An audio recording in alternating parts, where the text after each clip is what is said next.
Section 1. You will hear a conversation between a student and a job advisor. First, you have some time to look at questions 1 to 5.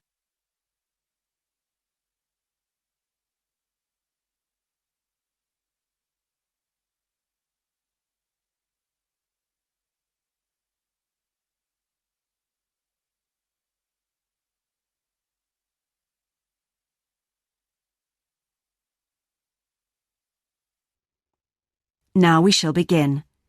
You should answer the questions as you listen, because you will not hear the recording a second time. Listen carefully and answer questions 1 to 5. Good morning. Oh, good morning. Is this, room number 26? Yes, that's right. So, is this the Student Job Centre? It certainly is. How can I help you? Well, actually, I'm looking for a job, a part-time job. Do you have anything available at the moment? Yes. Are you a registered student? I'm afraid this service is only available to full-time students. Yes, I am. I'm doing a degree in business studies. Here's my student card. Which year are you in? Well, I've been at uni for 4 years, but I'm in the 3rd year because I took last year off. Right. Well, let's just have a look at what positions are available at the moment. There's a job working at the reception desk at the sports centre for 3 evenings a week. That's Wednesdays, Thursdays and Fridays. Oh, that sounds like fun, but unfortunately I have evening lectures, so that's not possible, I'm afraid. Is there anything during the day? OK, that's no good then.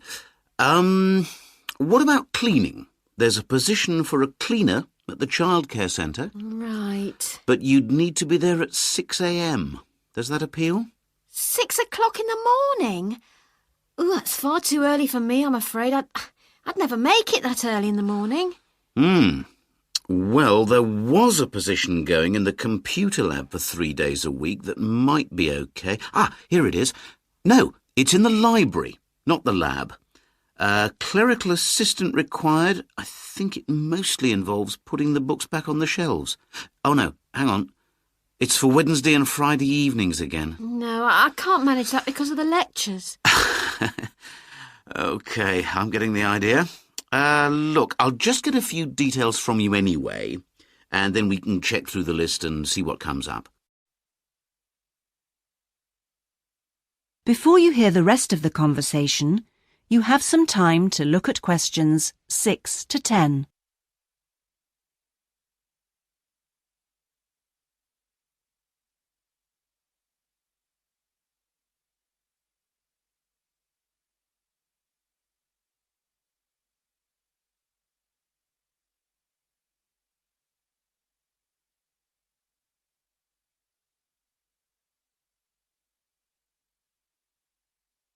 Now listen and answer questions 6 to 10.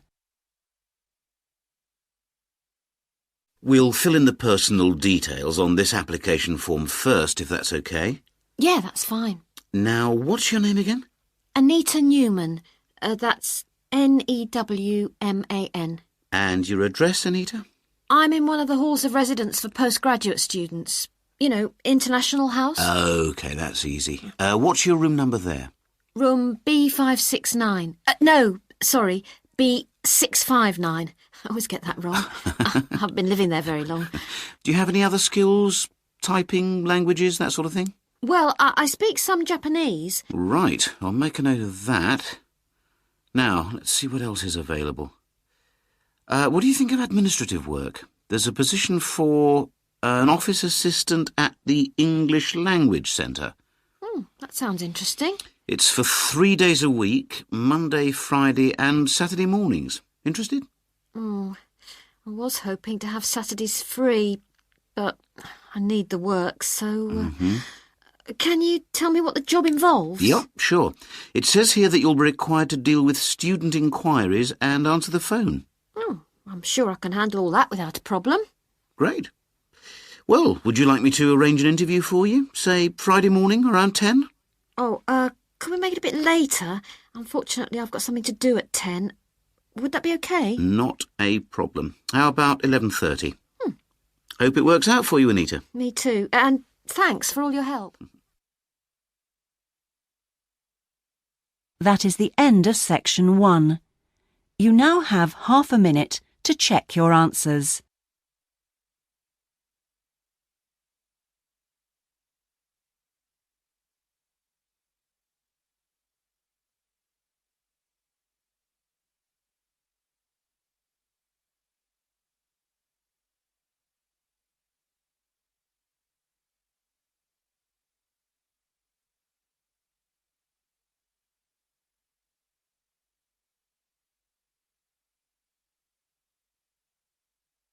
Now turn to section 2.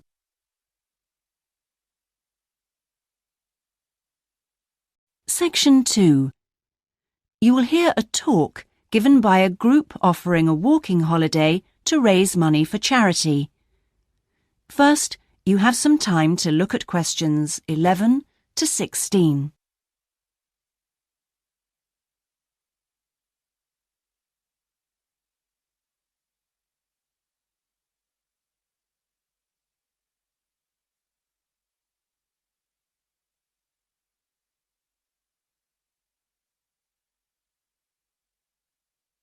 Now listen carefully and answer questions 11 to 16. Good morning. I'm very pleased to have been invited along to your club to talk about our charity-sponsored walking holiday for education aid. I'll start by giving you a brief overview of what it entails. First of all, let me explain what we mean by sponsored here. This is where people promise to donate money to the charity if you achieve your goal. In this case, to walk a certain number of miles. Basically, we are organising a 10-day holiday from the 6th to the 16th of November, with 8 days actual walking, trekking in the Samira Mountains. Let's have a look at some of the details. We require you to raise sponsorship money of at least $3,200, paying $250 of it up front as a deposit, and the rest in stages throughout the year. Out of this, about 35% will go on your expenses, and that leaves 65% guaranteed to go to the charity. Which brings me to the most important part. This trek is being specifically organised to help education in the Samira region. Last year, we helped train teachers for the disabled, and this year we're focusing on the pupils. Each of the walkers' sponsorship money will go to help an individual special needs pupil in one of the mountain schools. In the second part of the talk, I'll be giving you a lot more details. But back to the basic information. Age limits. This is the second time we've run this kind of holiday, and on the first we even had an 80-year-old. But we found it was wise to establish limits this time. You have to be at least 18, and the top limit is now 70. Though you need to obtain a health certificate from your doctor if you are over 60 years old. Now, the Samira Mountains are among the highest in the world, but you mustn't be too daunted. We will mainly be trekking in the foothills only, although there will be spectacular views even in the foothills. However, you will need to be extremely fit if you aren't now and you're interested in coming with us. You have plenty of time to get into shape. You'll be sleeping in tents, so you must have quite a bit of equipment with you, but you will be helped by local assistants. Your bedding and so forth will be carried by them. We ask that you only walk with a small rucksack with needs for the day. I don't think I've really said enough about the marvellous area you'll be walking in. Let's have a look at some of the sights you'll be seeing. Apart from these spectacular snow-covered peaks and valleys, there are marvellous historic villages. The area has been famous for centuries for making beautiful carpets, although recently there has been a trend to move into weaving blankets and wood carving. The people are extremely friendly and welcoming. We deliberately keep the party small in size to minimise disruption to people and landscape. Before you hear the rest of the talk, you have some time to look at questions 17 to 20.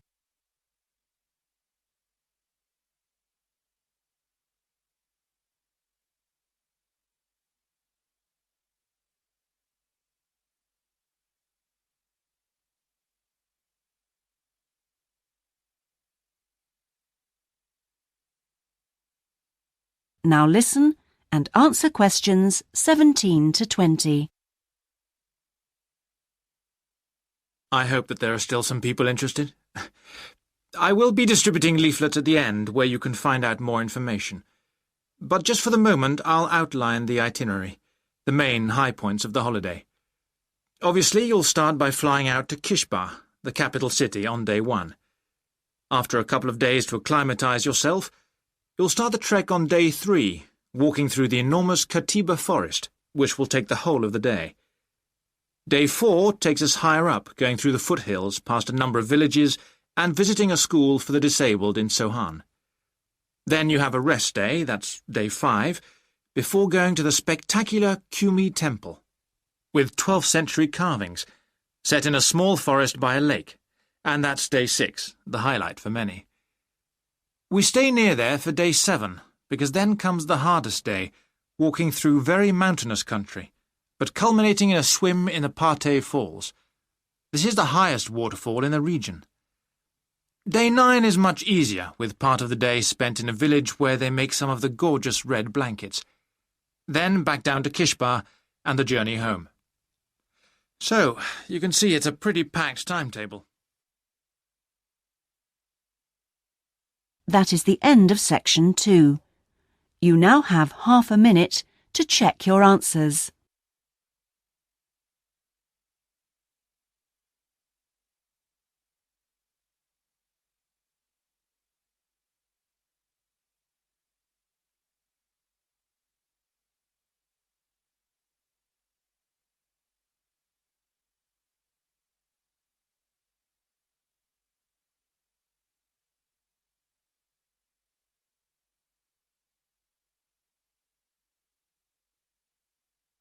Now turn to section 3.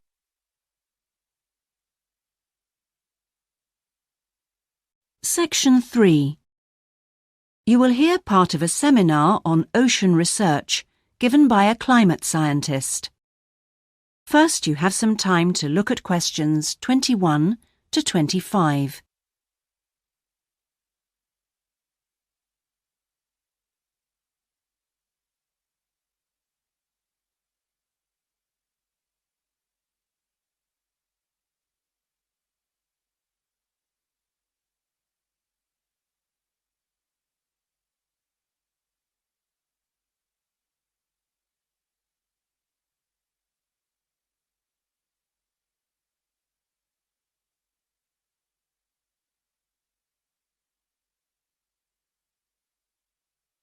Now listen carefully and answer questions 21 to 25.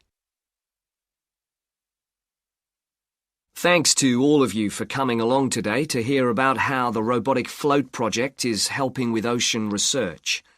Well, first of all, we'll look at what a robotic float does and its use. So let's start with the device itself. It looks a bit like a cigar, and it's about 1.5 meters long. More importantly, it's full of equipment that's designed to collect data, so it can help us in building up a profile of different factors which work together within the world's oceans. Sounds like a big project. Isn't it too big for one country to undertake? That's quite true, but this project is a really good example of international cooperation. Over the last 5 years, scientists from 13 countries have been taking part in the project and launching floats in their area of ocean control. And next year, this number will rise to 14 when Indonesia joins the project. That's impressive. But let's move on to how floats work. The operational cycle goes like this. Each of the floats is dropped in the ocean from a boat at a set point and activated from a satellite. Then the float immediately sinks about 2,000 meters. That's 2 whole kilometers down in the water. It stays at this depth for about 10 days and is carried around by the currents which operate in the ocean at this level. During this time, it's possible for it to cover quite large distances, but the average is 50 kilometers. So, what is it actually recording? Well, at this stage, nothing. But as it rises to the surface, it collects all sorts of data. Most importantly, variations in salinity, that's salt levels, and the changes in temperature, a bit like underwater weather balloons. Then, When it gets back to the surface, all the data it's collected is beamed up to the satellite. After about 5 hours on the surface, the float automatically sinks, beginning the whole process again. What happens to the data? Well, the information is transferred direct to onshore meteorological stations, like our one in Hobart, and within 4 hours the findings can be on computers, and they can be mapped and analysed. Before you hear the rest of the seminar, you have some time to look at questions 26 to 30.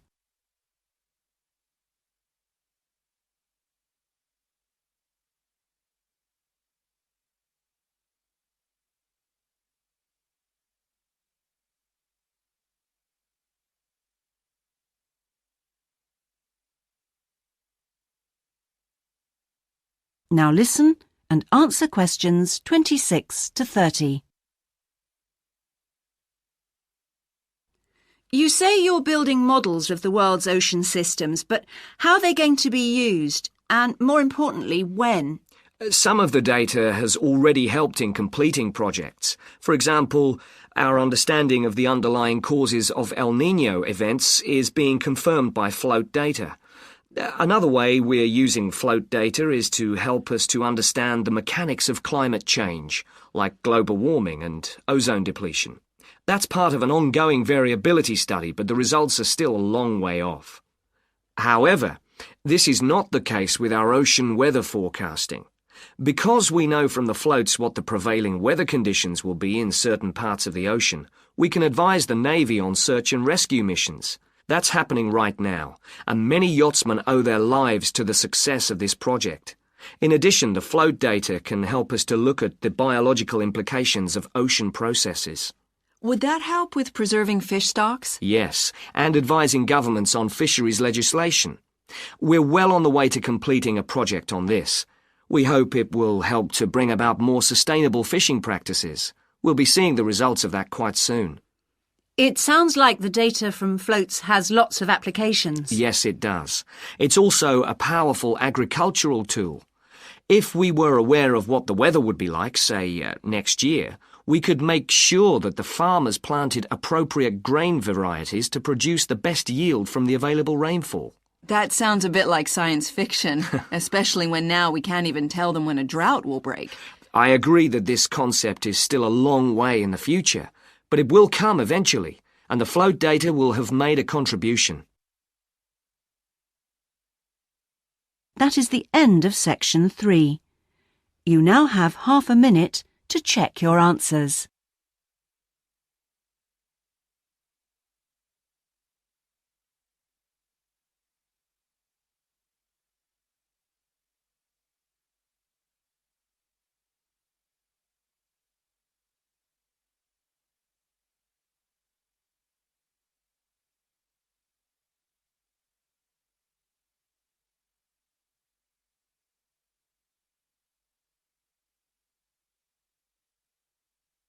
Now turn to section 4.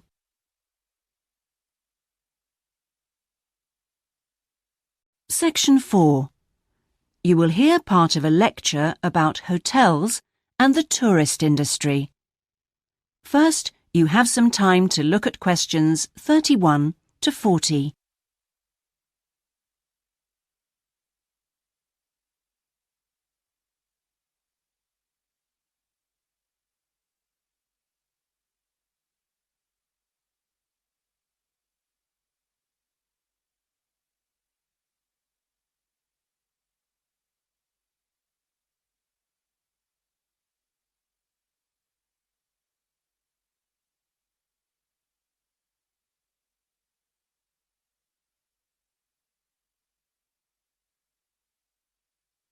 Now listen carefully and answer questions 31 to 40. Good morning, everyone. Today's lecture forms part of the Hospitality and Tourism module. Last week, I looked at the economy end of the hotel business. This week, I'm going to discuss the luxury end of the market. Let's consider the following scenario. You wake up in the middle of the night in a strange hotel miles away from home disoriented most probably from jet lag, when even the most expensive surroundings can seem empty and dispiriting. You have paid a great deal of money to stay in this first-class hotel with its contemporary technology, but according to recent research carried out by an international travel and public relations company, all is not well. The research suggests that even the most opulent, luxurious hotels seem to have underestimated the most basic needs of their customers, be they traveling for work or pleasure. The need to feel at home in surroundings which are both familiar and inviting. Do these findings, however, apply only to hotels situated in particular areas? Is it possible that the external environment can affect a guest's well-being? The company's research covered a whole range of different hotel types, both independent hotels and those which are part of large chains.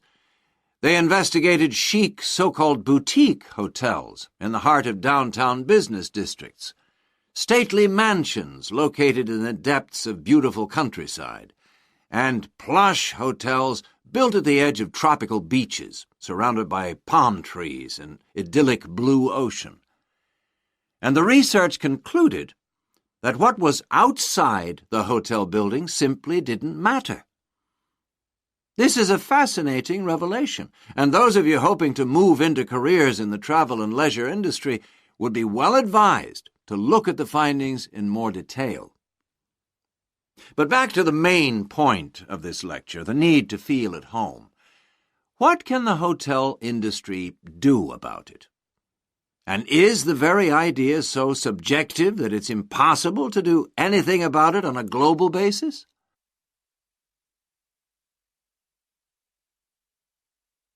However, nothing stands still in this world. One company has come up with the slogan, "Take your home with you," and aims to provide clients with luxury serviced apartments. Those in the business travel industry maintain that these serviced apartments dispense with all the unwanted and expensive hotel services that business travelers don't want, while maximizing the facilities they do want. For example, not only sleeping and living accommodation, but also a sleek modern kitchen that allows guests to cook and entertain, if they wish, at no additional cost. The attractions of such facilities are obvious, and it'll be interesting to see whether the company manages to establish a trend all over the world and make a lasting impact on the luxury accommodation market. Now, finally, I want to consider the psychology underpinning the traditional holiday hotel industry. As a hotelier, how do you go about attracting people to give up the security of their own home and entrust themselves to staying in a completely strange place and sleeping in an unfamiliar bed? Firstly, hotels exploit people's need to escape the predictability of their everyday lives. For a few days, people can pretend they are free of responsibilities and can indulge themselves. Secondly, there is something very powerful in our need to be pampered and looked after. It's almost as if we returned to being a baby when everything was done for us and we felt safe and secure. And not far removed from this is the pleasure in being spoilt and given little treats, like the minuscule bottles of shampoo and tiny bars of soap, the chocolate on your pillow at night. And we actually forget that we are paying for it all. Next week, I'm going to look at eco-hotels, a fairly new phenomenon, but increasingly popular, particularly... That is the end of section 4. You now have half a minute to check your answers.